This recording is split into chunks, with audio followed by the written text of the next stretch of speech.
When moving to a small town in the Midwest, you'll have to accommodate to the local rules. The biggest one of all, of course, is to not mess with their mascot.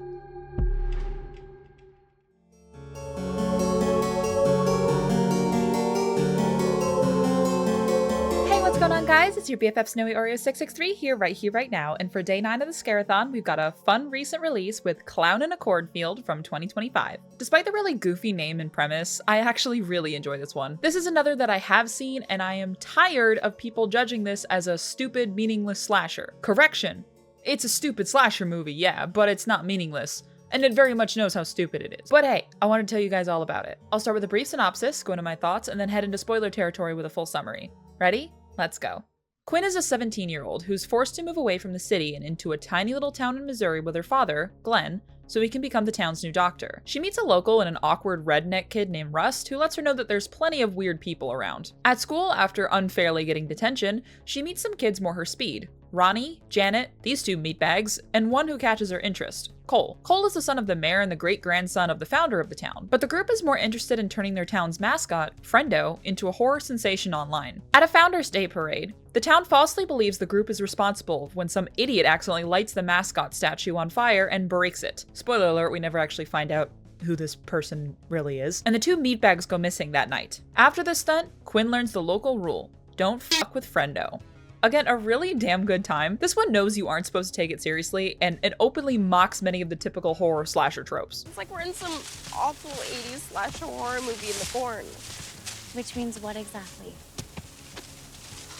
It means I'm next. Okay, stop it. It's also extremely not subtle, with an overarching theme of the different generations not getting along and refusing to understand one another. And while I think it's a good message, the way it's portrayed is very one-sided, which I guess is the point, but I wish they made it a two-sided thing overall. Character-wise, it's not the best, but it's not bad either. The only characters who really have any kind of personality, aside from just stereotype, is Quinn, her dad, Cole, and Rust. Everyone else is just so cookie-cutter and bland. Well, I guess except for the main baddie, but that will be in the spoiler section. When the scares actually get started, I do like how chaotic it is. This is pure slasher fun at its finest, only caring about giving you a gory kill and making you giddy with the carnage. My favorite. These are my kind of slasher movies, where honestly, they get to the damn point and make it just purely about entertaining you. Now we're gonna get a little deeper into the plot and into some spoilers. If you want to skip, head to this time. Ready? 3, 2, 1, boo. Sneaking out of her house with Cole to go to the Halloween party that night, Quinn tries seducing him, but gets butthurt when he asks to go slower instead. She storms away and meets up with the girls, who see a chick named Ginger walk out of the cornfield, an arrow in her back. They think it's another stunt for one of their videos, but once Quinn checks her pulse, they find that she's really dead. The non-named characters hide in the barn as a Friendo appears in the cornfield, Rust coming out and shooting it with a shotgun. The party isn't over yet, as more Friendos emerge. That's a lot of Friendos! Rust able to shoot one in the hand as Cole appears, everyone barricading themselves in a shed. The Friendos try breaking down the door, and Quinn tries putting the pieces together. The girls then watch as Rust and Cole bicker for a little while about each other being stupid, when Rust tells him that he's not gonna let him throw away all they had together. This scene is so fucking funny. When comparing it to their scenes earlier in the film, you get the same reaction as the girls. You rejected yet?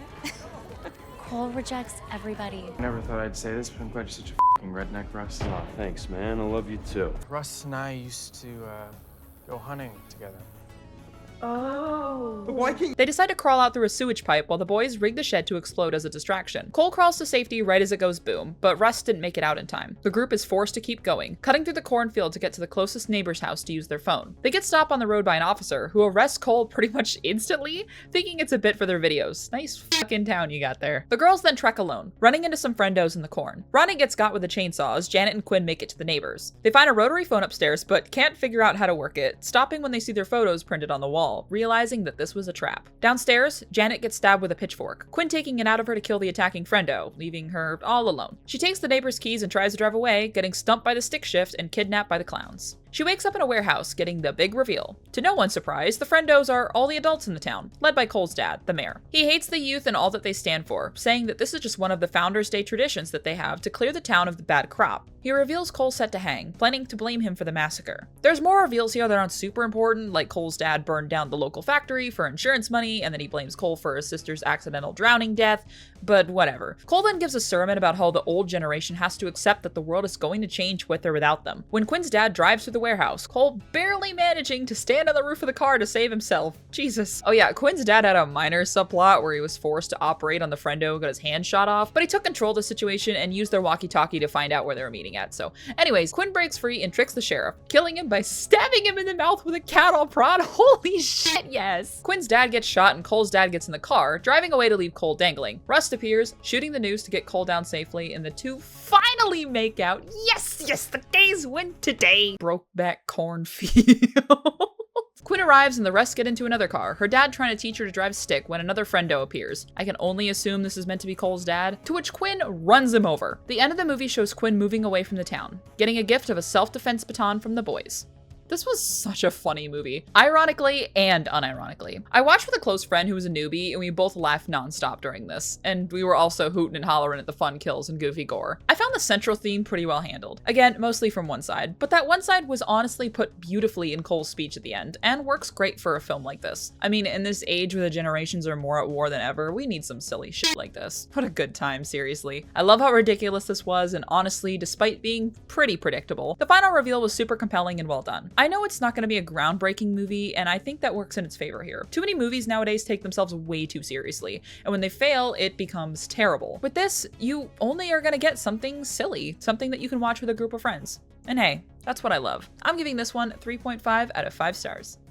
Thanks so much for watching my video. As for tomorrow's movie, they say true love can come for you at any time, maybe even as he eats your boyfriend's brains.